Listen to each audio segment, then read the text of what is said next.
ఇసుక దోపిడీ, ఇసుకాసురుడు అంటే శాండ్ మ్యాన్ అని చెప్పుకోవచ్చు. మనం ఏదో స్పైడర్ మ్యాన్, సూపర్ మ్యాన్ లాగా మన ఆంధ్రప్రదేశ్లో శాండ్ మ్యాన్ గురించి మనం చెప్పుకోవచ్చు. ఎంత దారుణంగా దోచారు అంటే ఓవరాల్గా ఆ వాల్యూమ్ ఈ 5 సంవత్సరాల కాలంలో ఒక 40,000 కోట్ల రూపాయల ఓవరాల్ స్కామ్. అందులో శాండ్ మ్యాన్కి ఎంత వెళ్ళింది అనేది ఇదమితంగా మనం చెప్పలేకపోయినా కనీసం 50% అన్నది వెళ్ళకపోతే ఊరుకోరు అనే అందరి భావన. అసలు ఇక్కడ ఏం జరిగింది అనేది తెలుసుకుందాం. ఎన్జిటిలో నాగేందర్ అనే ఒక సామాజిక వేత్త మరి గత సంవత్సరంలో పిటిషన్ వేయటం జరిగింది. ఎటువంటి అనుమతులు లేకుండా ఇసుకను ఇష్టారాజ్యంగా తవ్వేస్తున్నారు. మాన్యువల్గా చేయవలసిన చోట, ఎందుకంటే 1 మీటర్ దాటి తవ్వడానికి వీల్లేని క్లియరెన్స్లు ఉన్న దగ్గర కూడా డోజర్లతో, హిటాచీ మిషన్లతో 2 నుంచి 2.2 టన్నుల సింగిల్ బ్లేడ్ తవ్వకం, అటువంటి ఎక్విప్మెంట్స్తో, హెవీ ఎక్విప్మెంట్స్తో చేస్తున్నారని చెప్పి వారు కంప్లైంట్ ఇవ్వడం జరిగింది. చిత్తూరు సైడు కొన్ని రీచుల్లో ఆ వైలేషన్స్ ముందు అబ్జర్వ్ చేసి ఒక 18 కోట్ల రూపాయల పెనాల్టీ వేయడం జరిగింది. ఆ పెనాల్టీకి రాష్ట్ర ప్రభుత్వం సుప్రీంకోర్టులో స్టే తెచ్చుకున్నారు. ఆ తర్వాత ఎన్జిటిలో ఆ విచారణ కొనసాగి ఇటువంటి తవ్వకాలు కృష్ణా, గుంటూరులో ఎన్నో చోట్ల జరుగుతున్నాయని చెప్పి వారు మళ్ళీ ఎన్జిటికి వెళ్ళినప్పుడు MOEFCC అంటే ministry of environment and forest and climate change, ఆ మినిస్ట్రీ వారిని ఒక రిపోర్ట్ ఇవ్వమని చెప్పి అడిగితే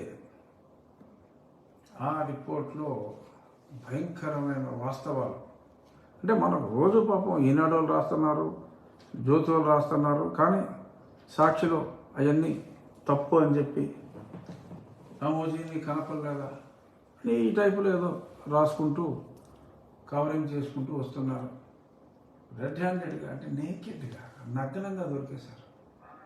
అంటే నగ్నంగా అంటే వాళ్ళ బట్టలు లేకుండా దొరికారని కాదు అని చెప్పి, అంటే అంత ఇట్స్ నేకెడ్ ట్రూత్ అన్నట్టు అనమాట. సో ఇప్పుడు ఎన్జిటి MOEF కమిటీని నివేదిక అడిగితే, సరే ఈ వెంకటరెడ్డి మేనేజ్ చేయాలని చూశాడు. 16వ తారీఖు ఫిబ్రవరిలో మరి చెన్నై వెళ్ళాడు. ఎందుకు వెళ్ళాడు, ఎక్కడికి వెళ్ళాడు, ఆ వివరాలు కూడా ఉన్నాయి మా దగ్గర.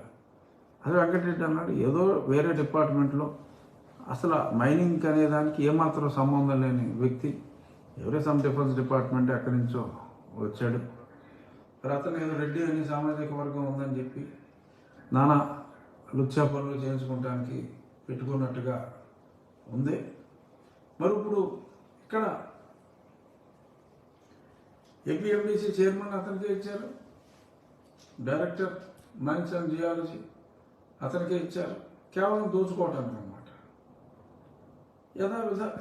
ఇంకా దారుణంగా ఈ దోపిడీ ఎలా జరుగుతుంది, కృష్ణా జిల్లాలో, గుంటూరు జిల్లాలో ఎన్ని రీచుల్లో ఎక్విప్మెంట్లు ఉన్నాయి, ఇవన్నీ డీటెయిల్స్ కూడా ఈ రిపోర్ట్ అక్కడ సబ్మిట్ చేసేసారు విత్ గూగుల్ డేటాతో సహా. అంటే ఎంత తవ్వారు అనేది కూడా 1 మీటర్ దాటి, అది కూడా మాన్యువల్గా తప్ప, సెమీ మెకనైజ్డ్ తప్ప చేయకూడదు అని అంటే 5 అడుగులు 6 అడుగులు కూడా తవ్వేసిన ఆ మొత్తం ఆ శాటిలైట్ డీటెయిల్స్ అన్నీ, ఆ గూగుల్ డీటెయిల్స్ అన్నిటితోనూ మరి వాళ్ళు రిపోర్ట్ తయారు చేసేటప్పటికి మరి ఎన్జిటి అవాక్కై, మరి గతంలో మనం పెనాల్టీ వేసాము, ఆ పెనాల్టీనేమో అది ఇంకా ఆ మ్యాటర్ పెనాల్టీ వేవ్ చేస్తూ ఉన్న మ్యాటర్ సుప్రీంకోర్టులో ఉంది. ఈలోపు ఈ మిగిలిన రీచుల్లో కూడా మరింత అరాచకం జరిగింది కాబట్టి MOEFని మీరే సుప్రీంకోర్టులో ఈ డీటెయిల్స్ అన్నీ కూడా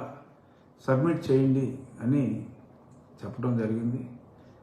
ఇది చాలా దారుణమైన స్కామ్. కలెక్టర్స్ని కూడా రిపోర్ట్ ఇమ్మని అడిగితే ఈ 26 జిల్లాల్లో బహుశా ఐ థింక్ 21 జిల్లాల్లో ఈ శాండ్ మైనింగ్ ఉన్నట్టుగా ఉంది.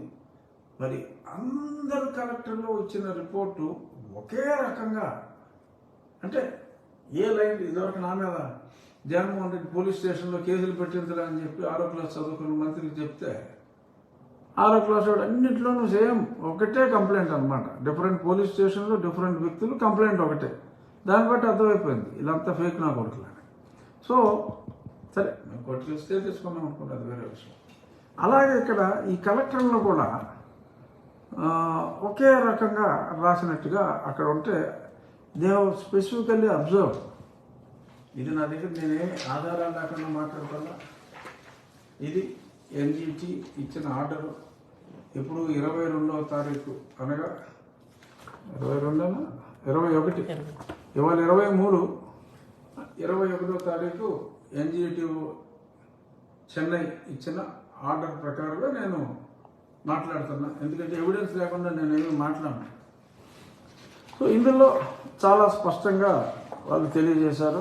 ఆ కలెక్టర్ కూడా, అందరు కలెక్టర్లు ఒకటే రిపోర్ట్ ఎందుకు ఇస్తారండి? ఐడెంటికల్ పదజాలం ఎలా వాడతారు అంటే, ఆ కలెక్టర్ డిక్టేషన్ ఇస్తాడు, అస్టేనో టైప్ చేస్తుంది. అంటే అందరూ ఒకటే ఇచ్చారంటే తాడేపల్లి ఆఫీస్ నుంచి ఒక డిక్టేషన్ వస్తే ఇలా పంపించమంటే పంపించారా, లేదు అందరి కలెక్టర్ల దగ్గర లెటర్లు తీసుకుని మరి వీళ్ళే మార్చి పంపేశారా? ఎన్జిటి వెబ్సైట్లో ఈ లెటర్లు ఇంకా పెట్టలా. గవర్నమెంట్ వెబ్సైట్లో ఎలాగో పెట్టరనుకోండి, బట్ ఎన్జిటి వెబ్సైట్లో మరి ఆ పిటిషన్దారుడైన నాగేందర్కి ఇవ్వాలి. మరి వారిని కూడా నేను ట్రై చేస్తాను, మరి వారి దగ్గర ఉందా, వాళ్ళకి ఇచ్చారా అని. బట్ స్పెసిఫిక్గా ఆయన కామెంట్ చేశారు అన్నీ ఒకే రకంగా ఉన్నాయని. అన్నీ ఒకే రకంగా ఉంటే ఈ కలెక్టర్లు అందరినీ బర్తరఫ్ చేయాలి. బట్ నాకున్న సమాచారం మేరకు ఒక జిల్లా కలెక్టర్ పేరు చెప్తే తాడేపల్లి పేరు అని ఏడుస్తుంది కాబట్టి, ఒక జిల్లా కలెక్టర్ నా కోర్టు ద్వారా తెలిసింది, అంటే కోర్టులో లాయర్ల ద్వారా తెలిసింది. నేను ఇచ్చిన రిపోర్ట్లో బుల్డోజర్ ఫోటోలు పెట్టాను, తవకు నిజమని పెట్టాను. మరి అక్కడేమో అసలు ఎక్కడ తవకు చిచ్చి అన్నట్టుగా రిపోర్ట్లు ఉన్నాయి. మరి ఇది ఎలా సాధ్యం అంటే, మా సంతకాలు ఫోర్జరీ చేశారా, లేదు మేము చెప్పినట్టుగా గవర్నమెంటే మరి ఏదన్నా లెటర్లు మార్చిందా, అసలు ఇది ఒక స్కామ్ లాగా ఉందని చెప్పి మరి ఈ 21 జిల్లాల్లో ఒక కలెక్టర్ గారు అయితే మాట్లాడినట్టుగా నాకు పర్ఫెక్ట్ నాలెడ్జ్ ఉంది. మరి అలాగే చాలామంది కలెక్టర్లు కూడా నిజం చెప్పి ఉండొచ్చు, మరి ఆ నిజం చెప్పిన దాన్ని వీళ్ళు మార్చేసి ఉండొచ్చు. అది ఎన్జిటిలో మరి ఆ కలెక్టర్ ఫైల్ చేసింది చూస్తే మనకు అర్థమవుతుంది.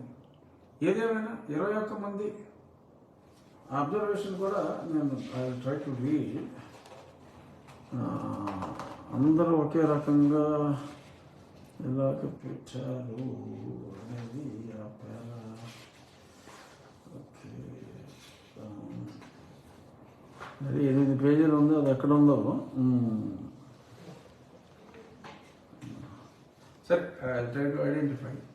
సో అందరు కలెక్టర్లు ఒకే రకంగా ఒకే లైన్ తోటి రిపోర్ట్ ఇచ్చారు అంటే ఇది బీభత్సమైన స్కామ్గా దీన్ని గుర్తించి మరి ఆ సంబంధిత వెంకటరెడ్డి అయితే ఇమ్మీడియట్గా సస్పెండ్ చేయాలి, అసలు జైల్లో కూడా వేయాలి అతన్ని. ఈ డిజర్వ్స్ ద పనిష్మెంట్.